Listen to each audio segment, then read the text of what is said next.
Le titre c'est l'examen du dossier du Congo aura lieu le 11 juillet et les signaux sont au vert. Ça c'est ce que M. Bertrand Bokaka a écrit dans les Échos de Brazzaville. Mais il faut dire que les Échos de Brazzaville, ce sont des newspapers qui font l'apologie du régime Sassou. Je vais quand même lire quelques mots de cet article. Il dit ceci, ce Bertrand Bokaka dans les Échos de Brazzaville.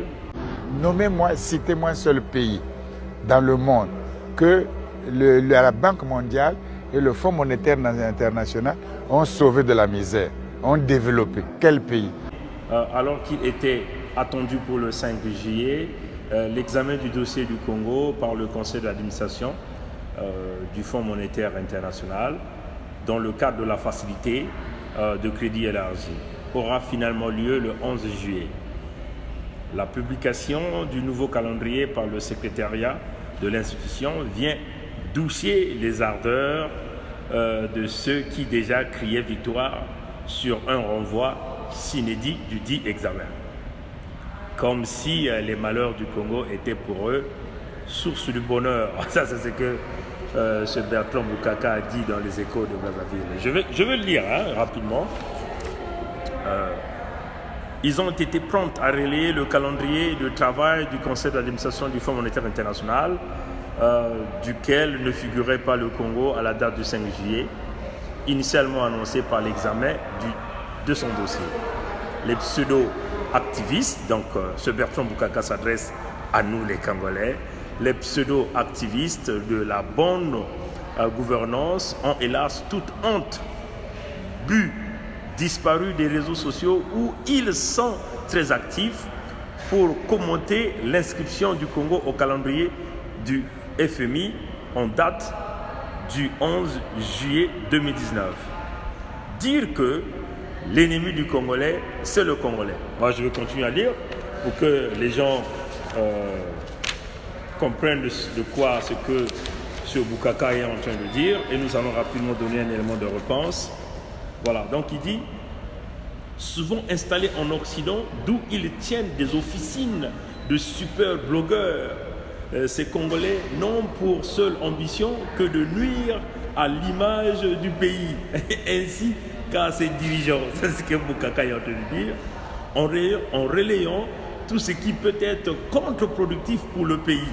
Voilà.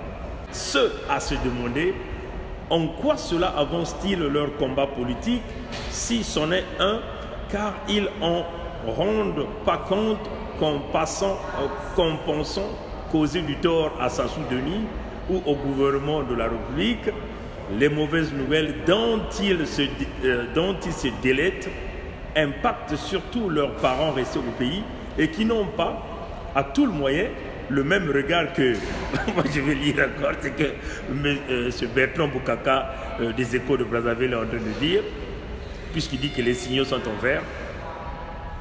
D'autres acteurs passés experts dans le dénigrement des institutions du pays à travers des théories habilement commentées sur l'économie, les finances, la gestion des ressources, le développement et la bonne gouvernance ont subitement perdu leur voix. Eux qui disaient à qui les voulait entendre que jamais le dossier du Congo passerait. Je vais continuer à lire ce que Bokaka est en train de dire. Ce Bertrand Bokaka, dit à Bertrand Bokaka, le B vitré va te répondre tout à l'heure. À propos de cette catégorie de donneurs de leçons, à qui a toujours dénoncé les faits que Sassou Denis ne sanctionnait jamais, ceux qui portaient ont été sanctionnés à quelques moments en étant sortis du gouvernement. Ceux-ci donc n'ont jamais présenté aux Congolais les preuves de leurs compétences tant vantées, car d'eux, les Congolais ne retiennent qualitativement rien de leur passage au gouvernement. Bon, je vais continuer. Rien qui puisse marquer la postérité et les présenter comme des symboles d'excellence. Bien au contraire, ils ont à différents niveaux des comptes à rendre de leur gestion antérieure au poste qu'ils furent de leur temps. Bon, je vais continuer à lire. Bon, ça, c'est ce qui m'a vraiment fait rigoler. le dossier du Congo sera examiné. Dans le peuple, cela est vu comme un soulagement en attendant les décisions qui en résulteront. Du reste, le ministre Galis Ganongo quitte Brazzaville samedi pour Washington. L'accord FMI-Congo sera, sauf retournement de dernière minute, conclu. Le premier décaissement pourrait intervenir au mois d'août. Et puis il dit, cela ne sera au moins du concret qu'attend le peuple. Voilà. Ce peuple qui, désormais, détourne ses oreilles des propos de certains hommes politiques ardents, donneurs de leçons, à qui il rétorque « Quand vous étiez avec Sassou, vous ne jurez que par lui. Une fois que vous êtes viré, vous devenez opposant aigri, donneur de leçons, et pense savoir plus que se rester en poste. Qu'avez-vous fait pendant que vous étiez là ?» Bon, ça c'est ce que Bertrand Boukaka est en train de nous dire. Bertrand Boukaka qui a signé les Échos du Congo-Brazzaville. Bon, il faut dire que les Échos du Congo-Brazzaville est un journal qui fait l'apologie du régime Sassou et donc qui vous annonce qu'ils sont très joyeux de la signature du FMI avec le Congo-Brazzaville. Monsieur Bertrand Boukaka, on va vous le dire, le Congo a fait beaucoup de revenus, une croissance positive dans les années 2010, boom pétrolier. Le Congo a fait des réserves des fonds, l'argent des générations futures dont on nous attend à vanter, 14 000 milliards qui a disparu dans les caisses de la Banque économique des États de l'Afrique centrale. Nous connaissons aujourd'hui ceux-là qui ont placé le Congo dans cette hécatombe.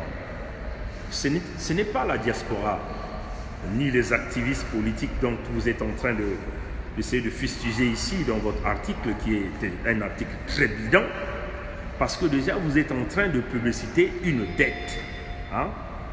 On fait la publicité quand vous faites face aux gens qui ont bien géré, aux gens qui ont activé l'économie, qui ont généré des emplois par leur propre effort. Des gens qui ont contribué au développement du pays, des gens qui ont produit, des gens qui ont travaillé, et nous avons vu la productivité. La productivité d'un État peut être évaluée par les quantités de marchandises que ce pays-là peut importer, vous voyez, ou peut exporter, vous voyez, chers amis. Dans le cas du Congo, le Congo ne fabrique rien à l'exception du pétrole, monsieur Boukaka. Vous voyez que vous ne pouvez pas, ni le régime Sassou ne peut pas se mettre là à s'acclamer lui-même parce qu'il est allé signer avec le Fonds monétaire international. Vous devez plutôt avoir honte.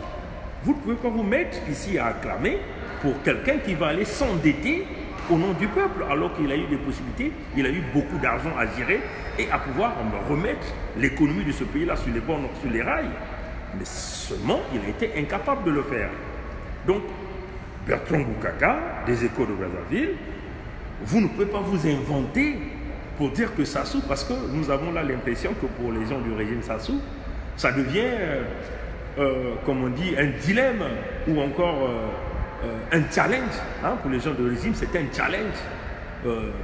Ils attendent que ça, qu'ils signent avec le FMI, ils vont se mettre à courir dans tout le pays avec la machine propagandiste du Parti congolais du travail pour dire que nous avons signé avec le FMI, donc Sassou c'est un homme fort, ainsi de suite. Au contraire, ça devait vous faire honte parce que ces gens-là n'ont pas eu la possibilité de pouvoir gérer les fonds du pays, emmener le pays à la croissance positive, générer des emplois, générer des industries ou promouvoir des industries, faire venir des investisseurs dans ce pays, le Congo. Oui, chers amis. Donc, vous ne pouvez pas vous permettre ici de publicité, de vous attaquer à la diaspora, de vous en prendre aux activistes politiques qui ne font que dénoncer le mal que ce régime est en train de commettre au Congo-Brazzaville, M. Boukaka. Vous voyez? Donc, sur ce point, ça nous ferait une honte que les gens du Congo, les gens du PCT, vont se mettre à soulever des drapeaux, à prendre leur mégaphone, à crier à haute voix que nous avons eu le contrat avec le FMI. Mais c'est une dette. vous allez prendre la dette, vous allez endetter le pays. Vous voyez, chers amis. Donc, vous ne pouvez pas vous réjouir d'une dette. Hein? Il faut plutôt féliciter des nations comme le Ghana qui se félicite de ses propres efforts, de générer des emplois, de créer la croissance positive, de créer des réserves financières dans leur pays. Vous voyez, c'est cela, une activité économique qui fonctionne, où vous avez moins de chômeurs. Vous voyez, c'est le cas du Ghana aujourd'hui. Mais les gens de Sassou ont fait de cette bataille, comme on dit, un challenge. Voilà pourquoi Sassou a augmenté les enchères de la corruption, a augmenté les enchères de la corruption, en augmentant le pourcentage que cette machine mafia économique mondiale, ces gens-là qui sont des activistes, des artisans de cette mafia, vont toucher dans le cas de pouvoir obtenir le prêt avec le Fonds monétaire international. Parce que pour Sassou, il veut qu'il puisse gagner ce challenge. Vous voyez, mais c'est une honte en le faisant. Il endette de plus en plus le pays.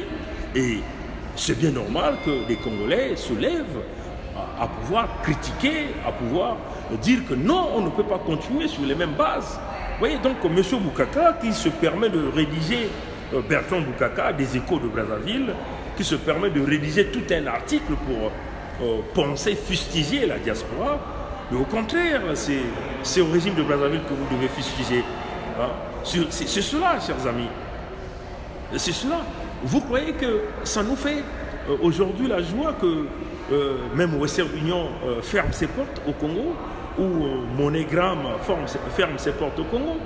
Non, si ces institutions qui assurent les transactions de fonds arrivent à fermer les portes, on arrive à établir des seuils pour les retraits ou les transactions de fonds au Congo, c'est parce que la machine PCT et Sassou sont les artisans de cette destruction, de cette honte, de cette pagaille. Vous voyez, donc ce ne sont pas les artisans de la diaspora, ou c'est la diaspora qui a mené le pays dans les abîmes, dans l'hécatombe. Ce n'est pas les activistes politiques qui ont géré le budget de l'État congolais, ce ne sont pas des activistes politiques de la diaspora qui vendent le pétrole ou le minerai du Congo-Brazzaville. Les coupables sont bien là à Brazzaville, les coupables sont bien là au Congo-Brazzaville, avec leurs alliés qui font partie de ce système que nous appelons la mafia financière du monde entier. Vous voyez, donc ça devait au contraire vous faire la honte, hein, parce que vous partez endetter de plus en plus le pays. Donc vous ne devez pas vous réjouir de cela.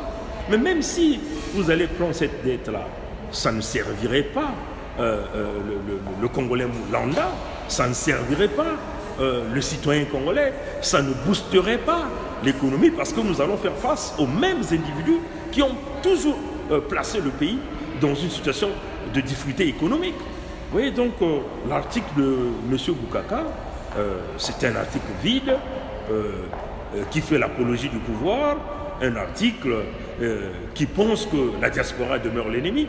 Donc vous voyez que c'est une honte, oui, nous le savons, d'une manière générale, que du point de vue intellectuel, nous ne pouvons rien attendre du Fonds monétaire international, nous ne pouvons rien attendre de la Banque mondiale, parce que la Banque mondiale ou le FMI, ça sont des leviers que les grandes puissances ont mis en place pour contrôler l'économie mondiale. Nommez-moi, citez-moi un seul pays dans le monde que la Banque mondiale et le Fonds monétaire international ont sauvé de la misère, ont développé. Quel pays? Pour continuer à maintenir les États dans les situations d'endettement exponentiel. C'est cela. Donc, pour la banque comme le FMI ou la Banque mondiale, ou tous ces clubs de Londres ou clubs de Paris, où vous avez une oligarchie financière, des prédateurs, hein, qui ne voient que les intérêts, donc le côté capitalisme, qui ne voient que leur argent, le bénéfice qu'ils vont retirer. Pour eux, donner un prêt à Sassou, un pays qui n'est pas solvable, mais ça leur ferait du bien, parce qu'ils vont donner un prêt à Sassou avec des taux d'intérêt très élevés, et ça ferait du profit pour les capitalistes, parce que les capitalistes chercheront toujours à vous tirer dans les oreilles, donc à vous mettre dans une situation financière que vous ne pourrez jamais s'en sortir, et qu'eux, ils vont toujours continuer à trouver du profit. C'est cela qui est la vérité. C'est ce que les gens du PCT doivent forcément comprendre, mais qui refusent d'ouvrir les yeux et de voir la vérité en face. Parce qu'ils vont toujours continuer à mettre le pays dans une situation économique très compliquée, parce que le pays sera toujours lié à des dettes avec des taux d'intérêt très élevés et que le pays ne s'en sortirait jamais. Pour Sassou, il s'en fout éperdument parce qu'il se dit qu'il est mourant et c'est des générations et des générations qui viendront, qui se mettront à payer cette dette. Pendant ce temps, il a hypothéqué tous les biens du pays, donc vous voyez que c'est tout le pays qui venait de brûler de point de vue économique. Vous voyez, chers amis, donc si aujourd'hui Galis Ganongo voyage se rendre à Washington pour aller signer avec le FMI avec un premier paiement pour le mois d'août, mais c'est une honte pour le Congo parce que le Congo seul n'a pas pu établir sa situation macroéconomique, n'a pas pu relancer son économie. Ce que le Congo a fait, c'est seulement s'endetter parce que le Congo fait face aux hommes idiots, c'est cela qui est la vérité, aux hommes idiots, aux hommes incompétents, aux hommes qui n'ont aucune vision économique pour le pays. Ce qui compte, c'est coûter l'argent du Congo comme le maïs, ou comme les tubercules de manioc, ou comme les graines d'arachide. Et c'est ça, ça représente véritablement un danger. Si vous voulez être un bon leader, un leader doit avoir des initiatives économiques qui consistent à booster le système économique, à créer des emplois, à générer des emplois, à mettre les Congolais dans des situations où ils sont capables de pouvoir survivre, de promouvoir les valeurs de son pays. Aujourd'hui, tout le monde parle du Ghana, les gens parlent du Burkina Faso, un pays quasiment dans le désert, on peut le dire comme ça, mais que ces pays-là ont moins de dettes que le Congo, que la nature a vraiment beaucoup béni. Vous voyez, chers amis. Donc, quand M.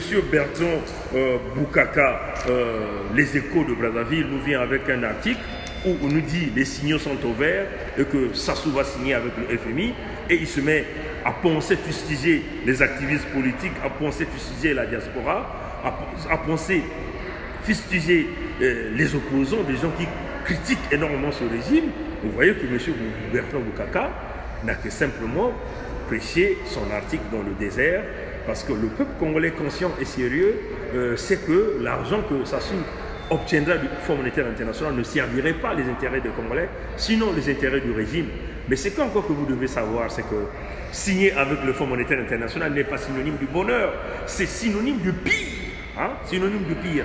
Nous savons qu'aujourd'hui, les gens se préparent à savourer avec du champagne dans les palais de Sassou. Les gens se préparent à mener des grandes fêtes, à bondir la machine de propagande dans tout le pays, parce que Sassou va avoir le prêt du FMI. Mais ça ne signifie pas le bonheur, souvenez-vous, chers amis. Nous sommes en train de vous le dire. Nous sommes des lanceurs d'alerte. On vous le dit, ça sera une fois la difficulté que vous allez vivre, parce que Sassou finira forcément par sectionner des emplois. Il va sabrer des emplois dans son Gestapo. Ces propres militaires-là qu'il garde aujourd'hui seront les premières victimes. Les premières victimes si jamais ça se signe avec le Fonds monétaire international. Il y aura réduction du train de vie. Ça va être de plus en plus difficile. C'est ça qui est la vérité, parce que le FMI va se servir de ce gardien, parce qu'il y a des conservateurs américains qui se rendent des capitalistes qui vont chercher à vite récupérer leur argent. Donc, ça ne sera pas de la blague. Vous allez vivre l'apocalypse, de l'apocalypse, de l'apocalypse, l'Armageddon, de l'Armageddon, de l'Armageddon économique. C'est ça qui est la vérité. Donc, honte aux gens du PCT, à la machine propagandiste du PCT, qui sont en train de nous publiciter que l'argent va commencer à couler à flot. Mais ça sera dommage, parce que vous allez endetter encore le pays, vous allez mettre le pays dans la merde et les choses ne marcheront pas. Mais en tout cas, on vous dit, si vous allez, le FMI vous accorde très bien pour vous, parce que vous n'allez jamais faire avancer le pays, mais cela ne nous permet pas de laisser ce combat. Nous allons continuer à lutter et à lutter. Voilà, c'est ce que nous voulons dire au peuple congolais, que ne soyez pas déçus que si le FMI donnait l'argent à Sassou, parce que nous faisons face aux prédateurs, parce que Sassou est vulnérable, on va lui donner de l'argent avec un taux d'intérêt très élevé, donc il va vous asphyxier, vous. Voilà pourquoi nous demandons aux militaires congolais, vous ne pouvez pas continuer à garder un homme qui est en train qui continue d'hypothéquer le pays.